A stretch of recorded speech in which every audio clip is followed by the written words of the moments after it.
Assalamualaikum warahmatullahi wabarakatuh. Alhamdulillahilladzi hadana lihada wa ma kunna linahtadiya laula an hadana Allah. Ashhadu an la ilaha illallah wa ashhadu anna Muhammadan abduhu wa rasuluh. Amma ba'du. Pemirsa El Sinta TV dimanapun Anda berada, alhamdulillah, puji serta syukur kita panjatkan kehadirat Allah Subhanahu wa Ta'ala yang mana telah memberi nikmat yang begitu besar kepada kita, sehingga pada hari ini kita berjumpa dalam acara Ramadan bersama Ustadz. Acara ini didukung oleh Dewan Dakwah Islamiyah Indonesia Bekasi. Bagi Anda yang ingin berinteraksi bersama kami, bisa menghubungi nomor telepon 2520666. Bersama saya di studio telah hadir Al-Ustadz Haji Ahmad Salimindani MA. Beliau adalah Ketua Umum Dewan Dakwah Islamiyah Indonesia Bekasi. Assalamualaikum Ustaz. Waalaikumsalam warahmatullahi wabarakatuh. Apa kabar Mas Fadli? Alhamdulillah. Baik. Sehat Ustaz. Baik, alhamdulillah sehat selalu. Puasa kita sudah masuk ke di fase 10 hari pertama nih Ustaz. Ya. Alhamdulillah, mudah-mudahan Allah Subhanahu wa taala berikan keberkahan selalu. Berkah ya Ustaz. Alhamdulillah berkah. Pemirsa, pada kesempatan sore hari ini kita akan memperbincangkan tema yang mungkin ini luput dari kehidupan kita sebagai hamba Allah, di mana dalam keseharian kita sudah seenaknya melakukan sesuatu tanpa batasan agama. Tema yang akan kita bicarakan pada hari ini adalah tazkiyatun nafs. Betul Ustaz. Insyaallah. Tazkiyatun nafs.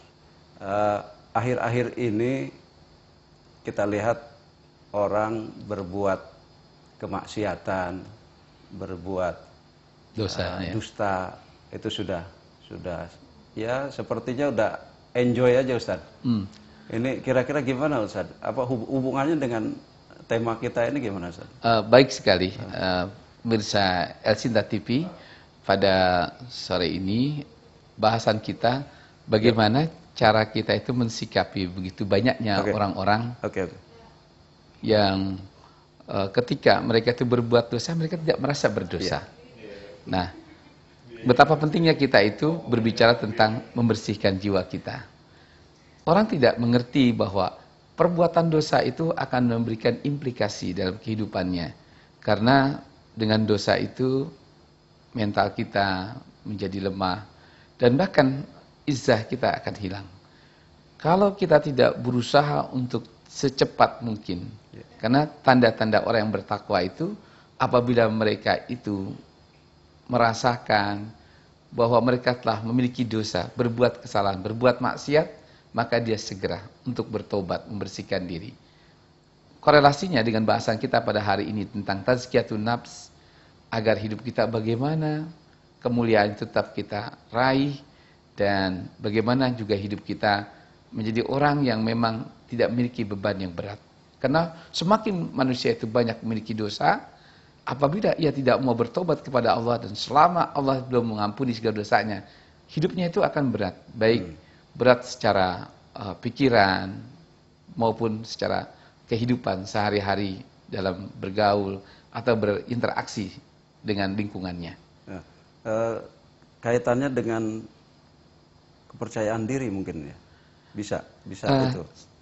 Ketika kita bicara tentang tazkiyatun nafs, ini menyangkut soal masalah pribadi Harga kita diri. nafsi. Ya.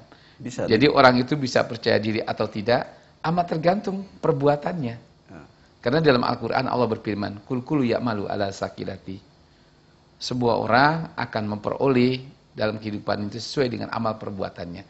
Bahkan lebih jauh, dalam surat Al-Isra ayat 7, Allah Subhanahu wa taala memberikan motivasi kepada kita. In ahsantum li anfusikum wa in asatum falaha. Jika kamu berbuat baik, maka kebaikan itulah akan kau peroleh dalam kehidupanmu. Tetapi jika kamu berbuat maksiat, maka kemaksiatan itu akan kembali ke dirimu. Oke, kita tahan dulu sampai di situ, Ustaz. Ya, kita komersial break sebentar. Pemirsa, masih bersama El Sinta TV dalam Ramadan bersama Ustadz.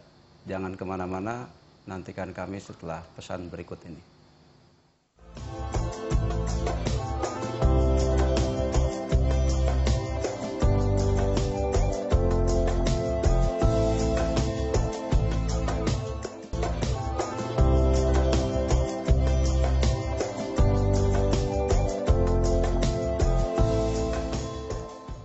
Pemirsa, masih bersama kami di Ramadan bersama Ustadz. Bagi Anda yang ingin interaktif, silakan hubungi nomor telepon 2520 666. Ustadz, melakukan dosa, kemudian saat ini bulan Ramadan, ini korelasinya dengan tazkiyatun nafs ini gimana, Ustadz? Banyak cara yang Allah berikan kepada kita untuk agar perbuatan dosa itu yang pasti Allah akan turunkan azab bagi orang yang tidak mau bertobat kepadanya, dan Allah memberikan media. Di antara media untuk membersihkan diri kita adalah yaitu dengan berpuasa.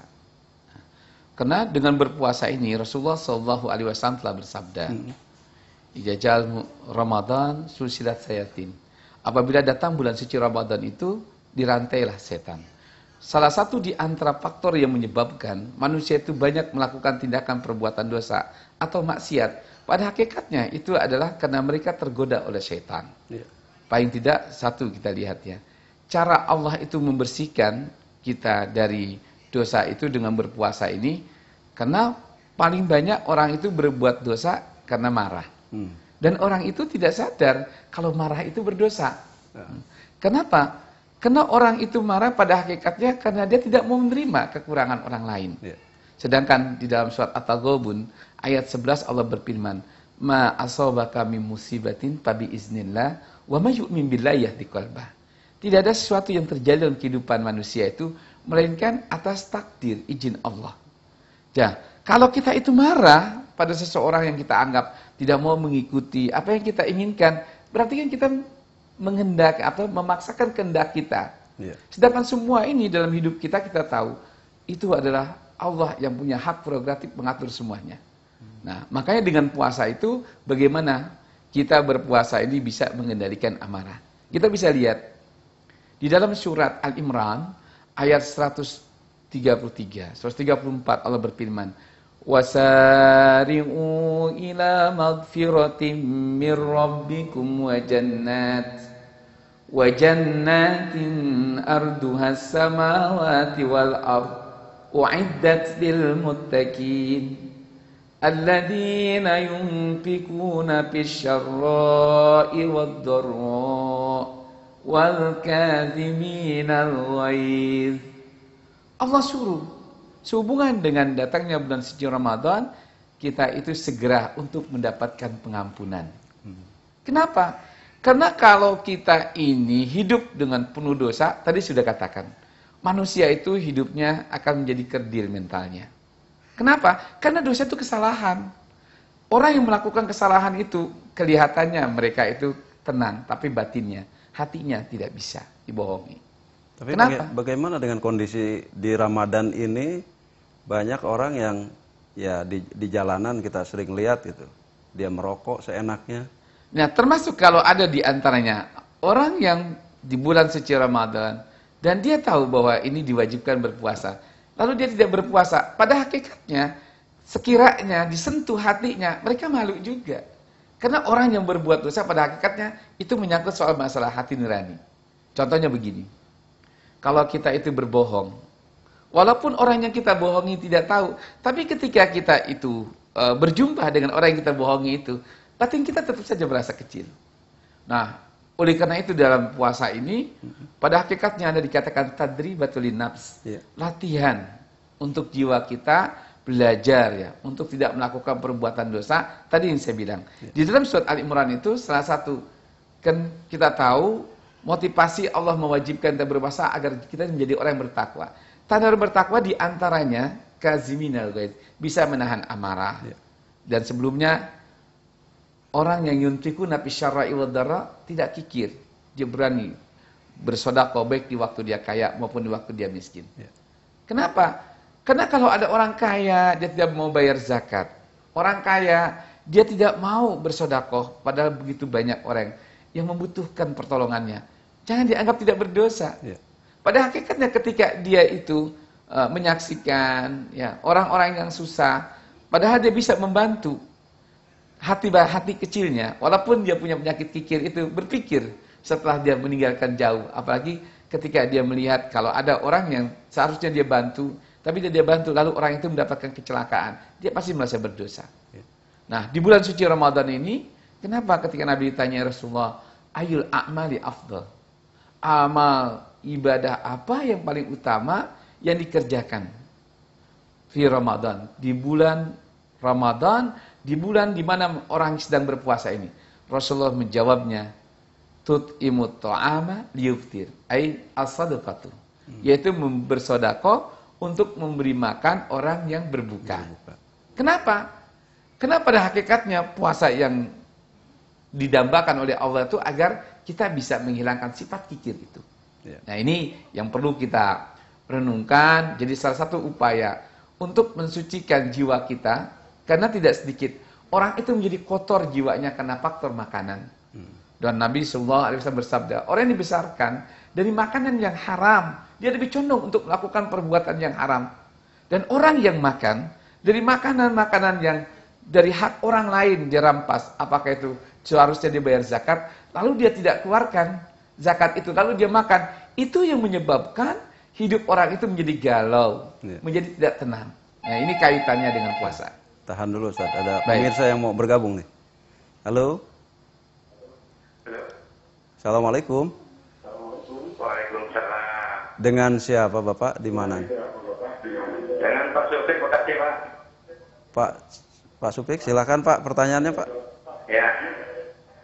Gini Pak Ustaz. Ya, silakan Pak Supik. Ada orang yang berkesanggupan puasa dan berkecukupan hartanya, tetapi setengah jalan dia berprinsip bahwa dengan dia berzakat, berimpak dan bersedekah, puasanya itu akan sama dengan yang lain, walaupun dia puasanya tidak sampai tuntas. Terima kasih, hanya itu saja Ustaz, mohon penjelasannya. Assalamualaikum warahmatullahi wabarakatuh. Waalaikumsalam warahmatullahi wabarakatuh. Terima kasih Pak Supriyatin ini kalau tidak salah lengkapnya. Ustaz. Silakan Ustaz. Pertanyaannya, apakah puasa orang yang, saya pertegas lagi ya, puasa orang yang mampu dia bayar zakat, ya bersedekah, tapi dia tidak bayar zakat, tidak bersedekah, puasa tuntas. Tentu kalau kita lihat puasa itu rukun Islam, membayar zakat itu rukun Islam. Dapat dipastikan siapapun yang meninggalkan rukun Islam, apabila dia sudah dikenakan kewajiban zakat bagi orang yang mampu membayar zakat dan dia punya kemampuan, lalu dia tidak tinggalkan, maka dia hukumnya adalah murtad atau meninggalkan agamanya. Di dalam sejarah Rasulullah SAW, di zaman Abu Bakar pernah ada yang namanya Harbul Riddah, perang melawan orang yang tidak mau mengeluarkan zakat. Begitu pula kita lihat sholat. Rasulullah dengan sangat tegas, man taraka sholatan muta'ammidan la waqtan dakhalan nar. Barang siapa yang meninggalkan sholat dengan sengaja, maka dia akan masuk neraka. Bahkan lebih jauh dalam hadis lain, man taraka sholatan muta'ammidan la waqtan fa huwal murtadun. Siapa yang meninggalkan sholat dengan sengaja satu waktu, dia murtad. Nah, begitu pula puasa. Kecuali yang dimaaf, satu, karena mereka sakit. Yang kedua, dalam perjalanan, dia boleh menggantinya pada hari-hari di luar dari bulan puasa ini. Atau wanita yang haid, atau habis melahirkan. Tapi selama tidak ada ilatnya, alasan mereka untuk meninggalkan di antara rukun Islam ini. Karena Allah berfirman, udkhulu bisilmi kafah. Masuklah kamu ke dalam Islam secara sempurna. Dan rukun Islam itu 5. Maka harus disempurnakan. Syahadat, sudah. Apalagi kita lahir dari asal keturunan Islam. Yang kedua sholat, jalankan secara sempurna. Jangan sembang sulam ya. Hari ini sholat, besok enggak. Lagi mood dia sholat, tidak. Sholat itu menjadi satu kewajiban. Nah, begitu juga bayar zakat. Selama kita itu masih punya kemampuan, bagi orang yang nggak mampu, nggak ada kewajiban. Iya, baik Ustadz, terima kasih. Tahan dulu, setelah jeda kita lanjutkan lagi Ustadz. Ya. Pemirsa, jangan kemana-mana. Setelah jeda Ramadan bersama Ustadz akan kembali menjumpai Anda.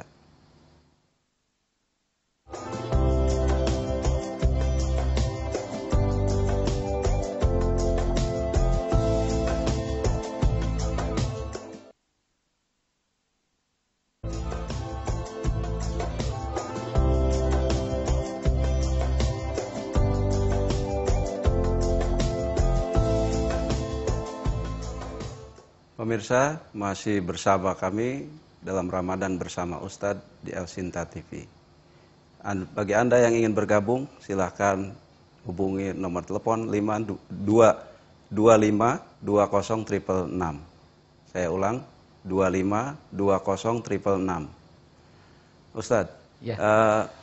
Tadi Ustadz sebutkan ada zakat, kemudian ada sholat, kemudian ada infak, sodako. Ini dengan tazkiyatun nafs ini kira-kira seperti apa ini jaminannya? Saya katakan tadi, hampir seluruhnya ibadah yang ditetapkan oleh Allah itu mengandung upaya Allah dalam rangka untuknya membersihkan jiwa kita. Ya. Bila kita menjalankannya, contohnya sholat. Inna sholata tanha anil fahsya'i wal munkar.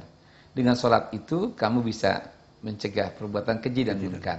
Kenapa? Keji dan munkar ini kan merupakan adalah suatu penyakit hati yang dilakukan lantaran tadi emosi, suka marah ya.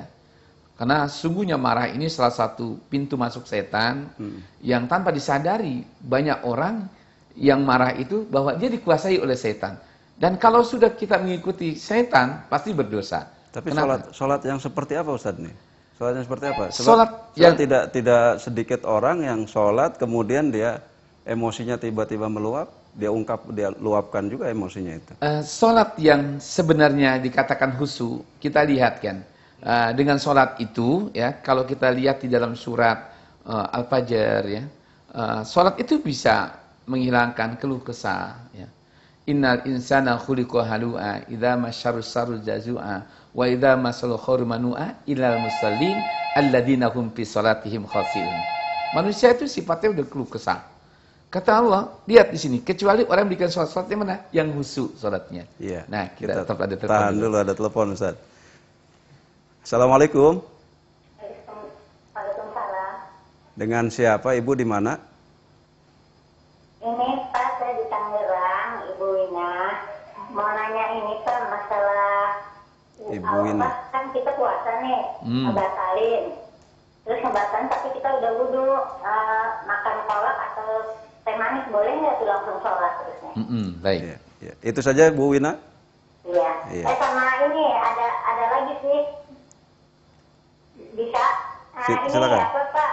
Kan misalnya ada orang kan di luar ini di luar nikah gitu kan. Terus dia anaknya tuh perempuan terus tiba-tiba mau menikah lah udah dewasanya tapi pernah ngedengar sih katanya kan ininya nama ibunya ya binnya ya. Binnya. Gitu. Tapi Ya, kalau sudah. umpama Ya, sudah Bu. ada juga bilang boleh nama siapa aja yang penting Ya. walinya hakim gitu. Iya, Itu benar nggak Pak Ustaz? Iya. Baik. Maksudnya pernah ada yang gitu-gitu maksudnya itu sampai itu. Baik Bu Ya, Bina, ya, kita sudah Bu mengerti Wina. ya. Silakan Ustaz. Kita sudah Terima paham. kasih Bu Ina. Silakan Ustaz. Bu, kalau kita habis makan ya, yang nggak boleh itu Wudu. ya Dia wudu sudah punya dulu kan, wudu, iya. punya wudu, kita Iya. makan gitu. Iya. Makan yang diperintahkan untuk berwudu itu hanya makan daging onta.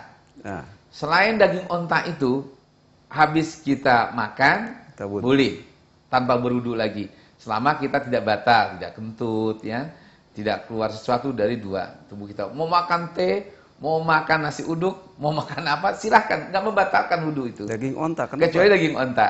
Nah, ini memang Nabi memerintahkan seperti itu. Karena memang daging onta itu berbeda dengan daging lainnya. Khasnya ya, seperti itu. Mudah-mudahan Terus yang Bu Wina kedua, ya, yang kedua tadi, kalau seorang anak yang lahir ya di luar pernikahan, ya, laki-lakinya yang punya sperma itu dia berhak menikahkan. Maka yang berhak menikahkan menjadi wali adalah wali hakim. Itu pemerintah ya. Adapun tentang binnya, ya udah ke ibunya memang seperti apa yang dicontohkan. Kalau memang lahir tanpa ayah, ya sudah binti. Bintinya itu kayak ibunya ya. Jadi jangan ke ayahnya yang tidak sah itu. Meskipun ayahnya merasa ini anak sah saya. Nah, itu dalam hukum agama tidak dibenarkan. Walaupun hukum positif kita nampaknya dengan ada kasus seorang artis itu menyatakan akhirnya dia dimenangkan kan. Tapi secara hukum Islam tidak boleh. Anak di luar nikah itu tidak berhak ya. Yang memiliki gen itu mengakui sebagai ayahnya. Saya pikir itu. Nah, nanti. Kembali ke materi kita tentang tazkiyatun nafs tadi belum ya. Jadi satu sholat itu adalah upaya kita itu untuk hidup bisa membersihkan jiwa kita. Ya. Di samping itu kita lihat lagi wasta'inu bis-sabri was-shalah. Minta tolonglah kamu kepada Allah dengan berbuat sabar dan salat. Kenapa? Karena dengan salat itu kita pada hakikatnya adalah inti salat itu as-salatu ad-du'a. Salat itu kan doa, berdoa kepada Allah. Nah, mungkin kita itu dikabulkan doa kita apabila jiwa kita ini kotor. Nah, itu kalau kita bicara tentang masalah jiwa ini, Rasulullah SAW telah bersabda, "Ala fil jasadi qalbun." Ada dalam tubuh kita itu yang namanya qalb, segumpal daging ya. Idza saluha saluha kullu wa idza fasada fasada kullu. Apabila segumpal daging itu baik, maka baik semua, dan apabila segumpal daging itu rusak, maka rusak semua. Hayal qalb, itulah hati. Oleh karena itu, ketika kita bicara tentang tazkiyatun nafs, kita membersihkan hati kita dari 9 penyakit hati yang dimana itu merupakan tempat masuknya setan ke dalam hati kita. Ya, ditahan dulu Ustaz. Ya. Assalamualaikum. Waalaikumsalam. Dengan siapa Bapak di mana? Sadra dari Serang, Pak. Pak Sadra di Serang. Silakan Pak dengan Pak Pak Ustadz. Ya. Mau tanya Pak Ustadz ini. Baik Pak Sadra, silakan Pak Sadra. Saya umur ini udah 50 tahun Pak Ustadz ini. Alhamdulillah. Tapi sholat ini kayaknya yang khusus itu yang bagaimana ini? Baik Pak. Sholat yang khusyuk. Itu aja Pak. Itu saja ya Pak. Ya, Pak Sabra. iya. Iya. Terima kasih Pak Sabra. Silakan Ustadz. Sholat khusyuk, kalau kita melihat sholatun Nabi ya, Nabi menyuruh kepada kita, "Shollu kama ra'aitumuni usalli." Sholatlah kamu sebagaimana kamu melihat aku sholat. Memang kita tidak bisa melihat Nabi sekarang, tapi kita membaca, ya ini yang namanya asarnya. Asar Nabi itu adalah hadis, as-sunnah ya. Nah, Nabi sendiri berpesan, "Taraktu fikum amrayni ma tamassaktum bihima lan tadilu abada."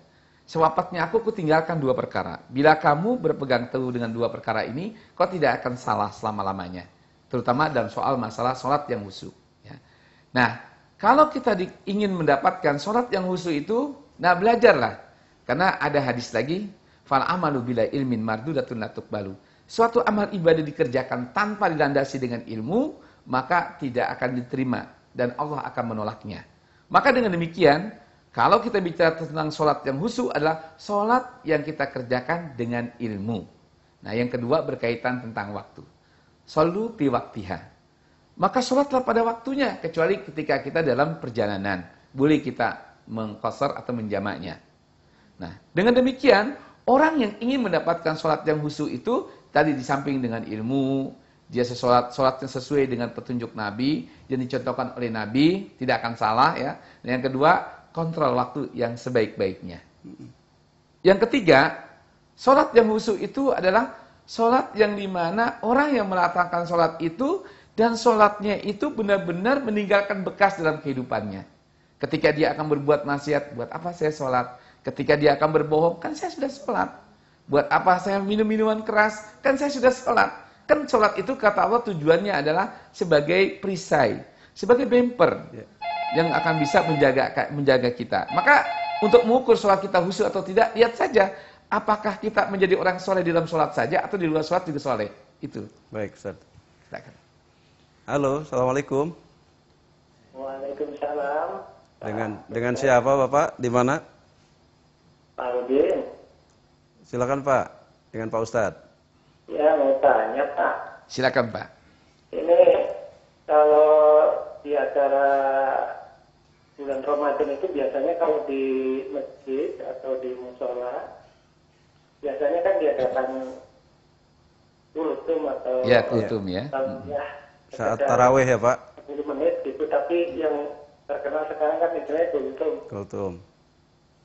Tapi dari panitia diadakan, sedangkan dari sesepuh musola atau masjid malah keberatan, katanya terlalu lama soalnya jamaahnya kasihan katanya, itu bagaimana gitu. Baik. Ya, ya. Saya sudah mengerti, Ya, Pak. terima Ya. kasih Pak Rudi di Tangerang, Ustaz. Pak Rudi ya, inilah perlu kesadaran.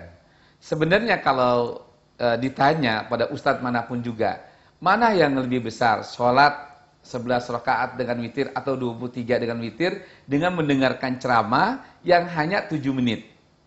Ada hadis Nabi, jaminan, man salaka tariqan yaltamisu bihi ilman, syahalallahu tariqahu ilal jannah. Ya. Siapa yang memudahkan langkahnya untuk datang ke majlis di mana ada ceramah, pemberian ilmu di situ, maka dia memudahkan baginya untuk masuk surga. Hadis lain, sholat 1000 rakaat ya, itu sama hukumnya dengan kita ikut taklim. Sampai kalau kita itu ada kedatang ke masjid ya, lalu di situ ada majlis ilmu, sedang orang memberikan taklim. Maka tinggalkan sholat sunnah, langsung saja kita mendengar taklim. Kenapa? Karena taklim itu sama dengan melaksanakan sholat 1000 rakaat. Yang ironisnya, kalau orang di bulan suci Ramadan ini, mereka itu di masjid menganggap dan merasa lama di masjid, berarti sholatnya ini belum menjadikan dia saleh. Karena ada hadis Nabi, ar-rajulus saleh qalbahu mu'allaqu bil masajid. Orang yang saleh, orang yang hatinya selalu ingin berada di masjid. Bahkan di dalam hadis lain, sab'atun yuzilluhumullah yauma la zilla illa zilluh. 7 golongan orang yang hidupnya pasti akan dilindungi oleh Allah, sekalipun manusia tidak ada lagi yang bisa melindunginya. Di antaranya adalah imamun adil, imam yang adil. 2, warajulu syabun wasabun nasafi ibadatillah. Anak muda yang hidupnya dalam penuh ibadah. Nah, yang ketiga, warajulu qalbahu bil masajid. Seorang laki-laki yang hatinya selalu ingin berada di masjid. Maka siapapun orang yang betah di masjid, yang suka dengan masjid, yang selalu ingin berada di masjid, itu petanda bahwa dia saleh dan doanya akan dijamin diterima oleh Allah. Nah, oleh karena itu, di bulan suci Ramadan ini, cara kita untuk membersihkan jiwa kita antara lain, di samping kita dengan membayar zakat, ya, itu di samping membersihkan jiwa kita, dan juga membersihkan harta kita. Nah, yang kedua adalah kita diperintahkan untuk banyak di masjid. Sampai 10 terakhir itu Allah memerintahkan fal taqifu fil masajid. Maka tinggallah kamu di masjid, tidur, ya, makan di masjid, itikaf, ya. Tahan dulu, Ustaz. Ya. Assalamualaikum. Waalaikumsalam. Dengan siapa Ibu, di mana? Dengan Ibu dari Bekasi. Dengan siapa Ibu? Ibu Heni dari Bekasi. Ibu Heni di Bekasi. Silakan Bu, pertanyaannya Bu. Ya, Bu. Oh, suaranya nggak bagus, Bu. jelas Dikecilkan ini. saja, dikecilkan televisinya. Oh iya. Ya. Kalau saya mau di luar puasa ini bisa ya, Pak? Gimana, Bu? Di luar tema. Ya, di luar tema puasa. Silakan. Ya. Silakan, Bu, Silakan. silakan. Jadi gini Pak Ustadz, kami ada ya di tetangga gitu ya, dia ibadahnya pun, puasanya pun, dia suka menjalankan uang di luar itu. Gimana hukumnya itu Pak Ustadz? Baik. Ya istilahnya menggunakan. Ya, terima kasih Pak Ustadz. Assalamualaikum. Waalaikumsalam warahmatullahi wabarakatuh. Ini Bu Waalaikumsalam Neni. warahmatullahi wabarakatuh. Pertanyaannya Bu Heni. gampang gitu. Iya, silakan. STMJ, sholat terus, puasa terus, tapi maksiat Maksiat dijalankan jalan. juga. Bagaimana nih? Gimana, Ibu, Ustaz? setiap kewajiban yang kita tinggalkan itu pasti berdosa, ya kan? Adapun kita menjalankan ibadah, berbuat maksiat juga, apakah ada kaitannya, korelasinya? Tentu ada. Ini menyangkut soal masalah diterima dan tidak. Karena Tadi kata Nabi, bicara sholat mungkin khusyuk atau tidak sholatnya itu. iya, Ada yang penting dia kaitannya. sholat dulu. Iya. Dia sudah membatalkan kewajiban itu. Adapun orang yang apakah sholatnya, puasanya mendapatkan sisi positif atau tidak, itu amat tergantung. Tentu dengan apakah puasa sholatnya tadi khusyuk, apakah sholatnya itu benar atau tidak. Contoh saya katakan, dalam puasa saja, Rasulullah SAW bersabda, "Rubba sha'imun." Begitu banyak orang yang berpuasa, laisa lahu jaza illa ju'a wal atas. Mereka tidak mendapatkan balasan apapun jua, kecuali haus dan lapar. Rasulullah ditanya, "Ya Rasulullah, kenapa ada orang berpuasa kok tidak dapat apa-apa? Sedangkan puasa ini kan orang itu dekat kepada Allah." Kata Rasulullah, karena dia puasa, maksiat jalan juga. Nah. Jadi puasanya jelas hanya sekedar membatalkan kewajibannya kepada Allah. Saya pikir Ibu Neni itu ya. Iya. Terima kasih Ustaz. Itu tadi tentang sholat Ustaz. Nanti mungkin kita bahas berikut zakat, infak, sodakoh.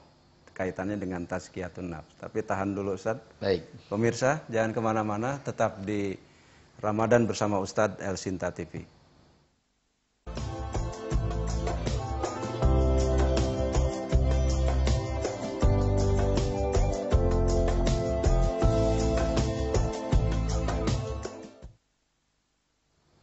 Empat menit Ustaz, cukup nggak nih?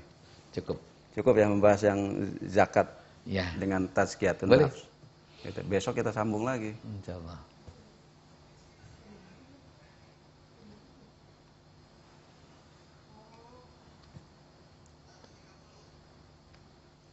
Satu 30.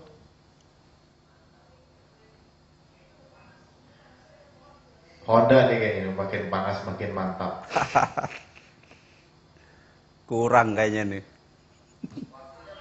Waktunya tambah aja lagi. Kita nggak usah buka puasa. Besok kita sambung lagi. Besok kita sambung lagi. Siap. Ya, Alhamdulillah. Ya. Ya, ini semua tema. Biar aja Pak Usman, biar aja tuh.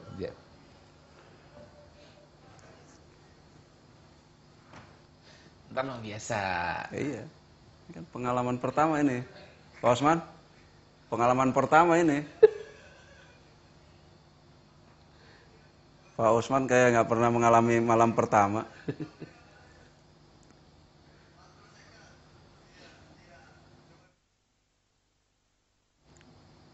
30 second.